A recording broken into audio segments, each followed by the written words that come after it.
Okay, all of my stories always take place at like 8:30 at night because I found that it's always that last half an hour that makes the most difference. It's like God saying, okay, I saw you work really hard today. Thanks for enduring to the end. Seriously, every miracle happened at 8:45 at night. This one, it was a Sunday night and end of the week, and we were teaching a family called the Leon family. And we had been working with them really hard for the last probably month and a half.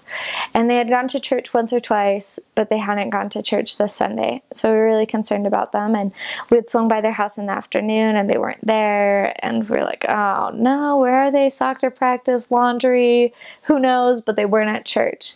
And it was a really critical time in their progress. It was kind of a make it or break it stage. Are they going to progress or not? So we were bummed we hadn't seen them, and so yet again we're on the way to find another old investigator. Did a lot of that, and we were driving, and as I drove past the street where the Leons lived, I felt prompted to turn and park in the subway parking lot, which is where we always park to go see a member. And I was like, why would we go see that member? We saw her at church like 6 hours ago. She's doing great. She's Relief Society president. We don't need to go see her. We're not teaching anyone over there. So I just keep driving. Like, we're running out of time too. We don't have a lot of time to waste. We got to turn around and head to home soon. So, where our house was that we were going was only 2 streets over, so I drive to the house, and as we park, my companions and I, we say a prayer, we get ready to leave the car and go teach, and again, I felt like, no, you need to go back to the subway parking lot and park. And I was like, this is stupid. I'm not going to the subway parking lot. But it was pressing enough that I felt like, okay, fine. So I just turned to my companion that was sitting right next to me in the car, and I turned on the car again. She was like, Irmana Toronto, what are you doing? I was like, Irmana Pratt, we're going to go to the subway parking lot, and we're going to go see the Herreras. And she was like, she just gave me the weirdest look, like, what is going on? But I was training them so they couldn't complain. So they're like, okay, fine, we'll follow our crazy trainer. And so I, turn on the car, we drive. It's only like 2 minutes away. We get to the subway parking lot. We park the car. We look through the window into the subway, and the whole Familia Leon is there eating Subway right in the restaurant. And we just look at each other. We're like, we found them!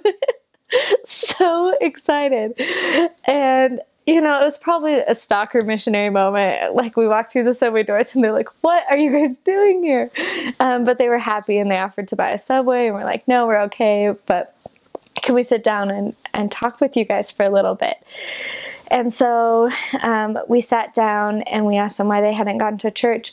And the mom expressed several concerns with the Plan of Salvation lesson that we had taught previously that week, including questions about agency, and she really had problems with God allowing sadness to happen. She could not get past it, and we were able to read 2 Nephi 2 with her in Subway and answer a lot of the questions and doubts that she had concerning the Plan of Salvation. And we were able to end the week on a really good note, but really kind of answer some of her biggest doubts that was concerning for her at the time. And it's not a story that ends perfectly. Again, I didn't see them baptized. They decided to stop taking the lesson shortly after that. But it was such a miracle for me to be able to see that God was so aware of where we were and where the people that we cared about were, and He gave us that opportunity to answer questions and doubts that we wouldn't have been able to answer otherwise, because that was the last real lesson and opportunity we had to teach them. And so we really felt like as we stopped teaching them, that we had done everything that we could, and that we had answered everything that we could to the best of our ability, and that we had this really positive relationship with the family. And And so it really taught me that God's ways really are higher than our ways, and his thoughts really are higher. And, you know, he can see the family Leon at Subway, and he can see us 2 streets over, and he'll get us where he knows we need to be and where we want to be as well.